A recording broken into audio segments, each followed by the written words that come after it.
यदि हम ये सोचते हैं कि हमारा समय खराब चल रहा है और हम कुछ नहीं कर पा रहे हैं, अपनी परिस्थितियों से नहीं लड़ पा रहे हैं, हम अन्यमनस्क होकर के अपनी की हुई भूलों को दूसरों के ऊपर प्रत्यारोपित कर रहे हैं। भूतकाल में हमसे जो गलतियां हुई हैं, हमने उनसे कोई सबक नहीं लिया और वर्तमान में भी उसी को बार-बार रिपीट करते चले जा रहे हैं। तो ये अपने आप में एक आत्महत्या जैसा कार्य है। काल से जो प्रेरणा नहीं लेते हैं, वो कभी भी न अपना वर्तमान सुधार पाते हैं और न भविष्य सुधार पाते हैं। वर्तमान में कैसी परिस्थितियां हैं, किस तरह से हमको सर्वाइव करना है, किस तरह से हमको आगे बढ़ना है, ये हमारे विवेक के ऊपर निर्भर करता है, ये हमारी स्थिति के ऊपर निर्भर करता है, ये हमारी क्रियाशीलता के ऊपर निर्भर करता है और ये हमारे परिस्थितिजन्य साक्ष्यों के ऊपर निर्भर करता है। मेरे मित्रों, हमको श्रेष्ठ फल देने की स्थिति में नहीं होगा। हमें सबसे पहले अपने जीवन के उन चीज़ों को अपनी स्थितियों से, अपनी साक्ष्यों से, अपने परिस्थिति जन्य आवरण से हटाना होगा, जो हमारे विकास में बाधा उत्पन्न कर रही हैं। कभी भी जीवन में अपने आप को सब कुछ मान लेना ही सर्वश्रेष्ठ नहीं है।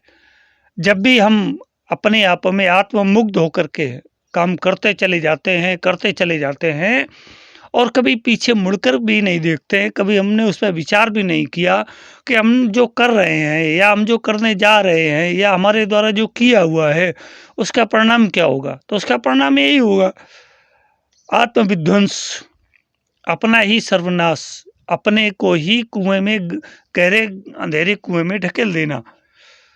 संसार में बहुत सारे महापुरुष हुए हैं, जो हजार ऐसे महापुरुष, वैज्ञानिक, अनुसंधानकर्ता, योगी, इतिहासवेत्ता और ऋषि ऐसे हुए हैं, जिन्होंने बहुत लंबे समय तक अपने को गुमनामी के अंधेरे में बनाए रखा और गुमनामी में रह कर के उन्होंने अपना सुधार किया, अपने पथ का एक नया आवरण खोला, एक नई किरण को जगाया और उस किरण को निरंतर प्रदीप्त करते चले गए, बढ़ाते चले गए। उस दिया में बाती और तेल को बढ़ाते चले गए, तभी वो दीप आगे चल करके प्रज्वलित होता चला गया और सर्दी, गर्मी, बरसात, आंधी, तूफान, हवाओं में, शांत स्थिति में वो दीपक यूं ही जलता रहा।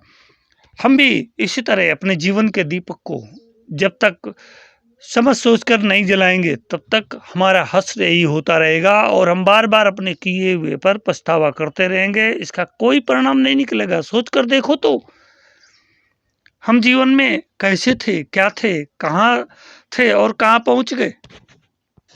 छोटे बच्चों के कपड़े कभी किशोरों के लिए फिट नहीं बैठते और किशोरों के लिए सिलवाए गए कपड़ों से प्राणों का काम नहीं चलता।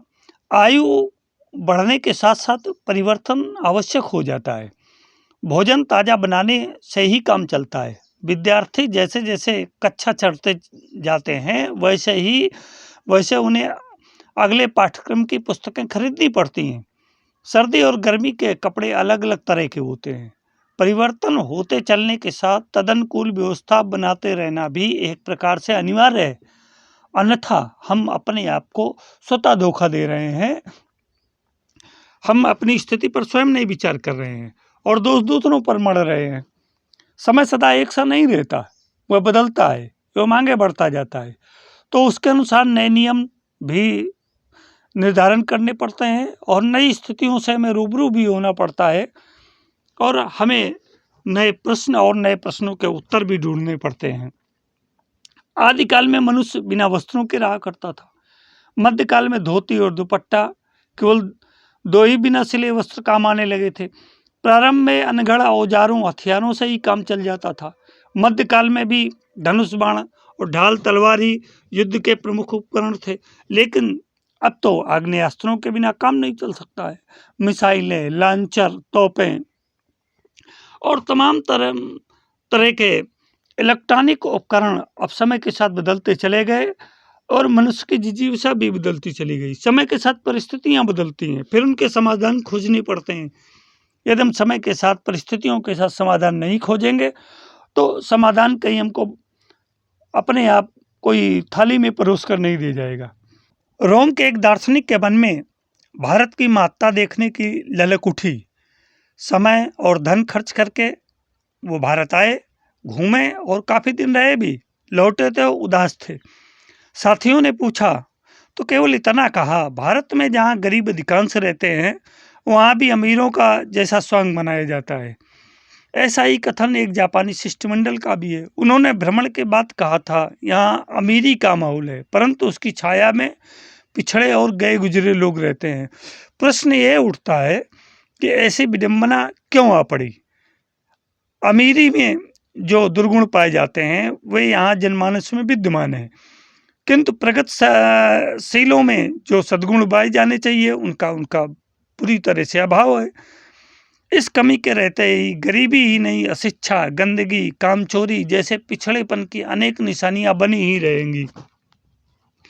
वे किसी बाहरी संपत्ति के बलबूते दूर नहीं हो सकती हैं। भूमि की अपनी उर्वरता रहे न रहे तो बीज बोने वाला और सिंचाई रखवाली करने वाला भी उपयुक्त परिणाम प्राप्त नहीं कर सकेगा। मनुष्य की वास्तविक संपदा उसका निजी व्यक्तित्व है। वह जीवंत स्तर का हो तो उसमें खेत उद्यानों की तरह अपने को भी निहाल करने वाली और दूसरों का मन हुलसाने वाली संपदाएं प्रचुर मात्रा में उत्पन्न हो सकती हैं। पर चट्टान पर हरियाली कैसे उगे? व्यक्तित्व अनायास ही नहीं बन जाता। वह इर्द गिर्द के वातावरण में अपने लिए प्राणवायु खींचता है। जहाँ विषाक्तता छाई हुई हो वहाँ सांस लेना तक कठिन हो जाता है। लंबे समय तक जीवित रहने की बात तो वहाँ बनी ही कैसे पड़ेगी। लंबे समय तक दुर्बलता के शिकार रहने वालों को धीरे धीरे कई प्रकार की बीमारियां घेरती और दबोचती रहती हैं। छूत की बीमारियां एक से दूसरों को लगती और भले चंगों को भी लपेट में ले लेती हैं। लंबे समय की गुलामी और अवांछनीयता के स्तर की मूल मान्यताओं, दुष्प्रवृत्तियों के संबंध में भी यही बात है। वे यदि निर्बाध गति से बढ़ती रहें तो किसी भी समुदाय को खोखला किए बिना नहीं रहती। शरीर के कण कण में संपन्नता भरी पड़ी है। आमतौर से उसे खोद निकालने के लिए श्रम और समय का सुनियोजन करना पड़ता है।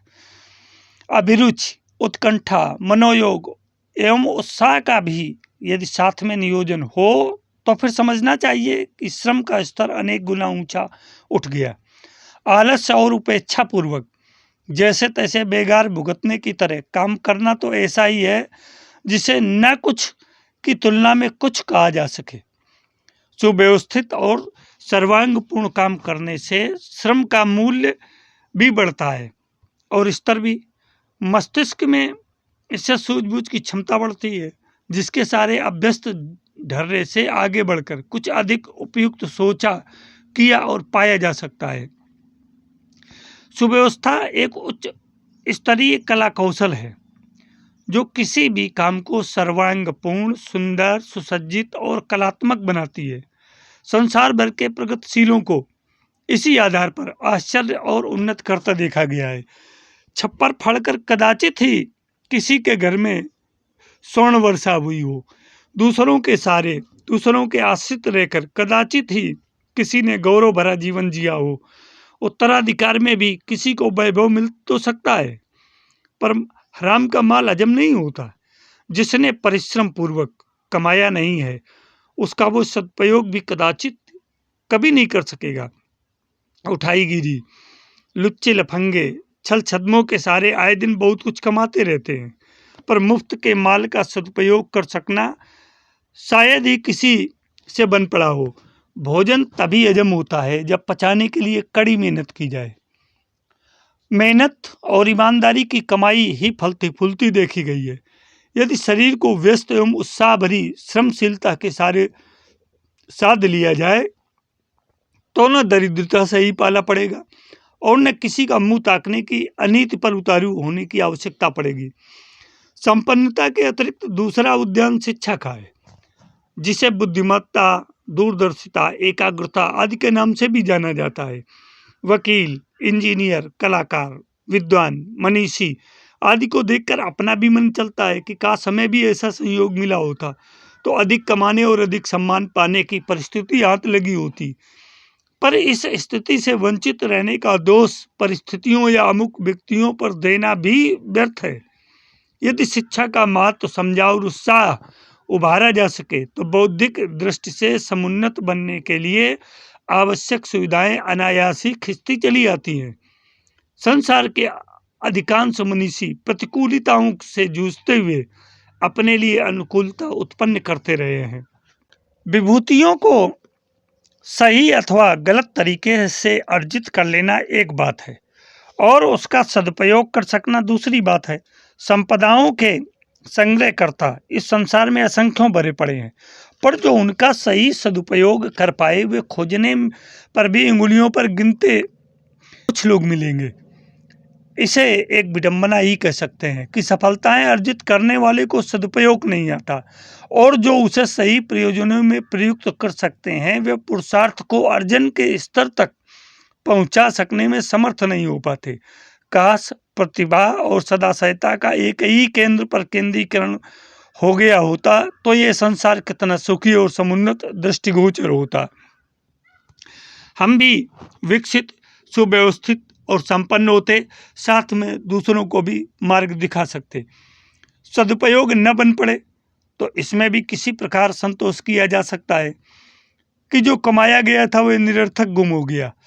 पर कष्ट तब होता है कि जिसके सदुपयोग से व्यक्ति और समाज का बहुत कुछ हित साधन हो सकता था उसका ठीक उल्टा प्रयोग बन पड़ा और अनर्थ का वह सरंजाम जुटा जिससे कम से कम बचा तो जा सकता था। समर्थ व्यक्ति ही उद्दंडता अपनाते और अनाचार पर उतारू होते हैं। संपन्न लोग ही अपने वैभव को ऐसे प्रयोजनों में नियोजित करते हैं जिनसे शोषण, उत्पीड़न और पतन पराभव का माहौल बने। संसार में छल, छद्म और प्रपंच के जाल बिछाने वालों में प्रधानता वही लोग रहे हैं जिन्हें विद्वान, समझा और बुद्धिमान कहा जाता है। युद्ध का उन्माद भड़काने और असंख्यों पर अगणित विपत्तियां ढाने वालों में सत्ताधारी ही अग्रणी रहे हैं। अच्छा होता ये मूर्धन्य कहे जाने वाले सफल न होते। उस सफलता को क्या कहा जाए जो विभूतियों के रूप में जब किसी पर विषम ज्वर की तरह चढ़ दौड़ती हैं तो उसे एक प्रकार का उन्मादी बनाए बिना नहीं रहती हैं। बदहवासी में लोग अधपगलों जैसी उद्दंडता अपनाने के लिए उतारू हो उठते हैं। गए गुजरे लोग किसी का बहुत भला नहीं कर सकते, उनके लिए अपनी गाड़ी घसीटना ही भारी पड़ता है। वे सब तो दरिद्रता, दुर्बलता और अशिक्षा के दलदल में धंसे रहने के कारण किसी की कुछ भलाई भी नहीं कर सकते।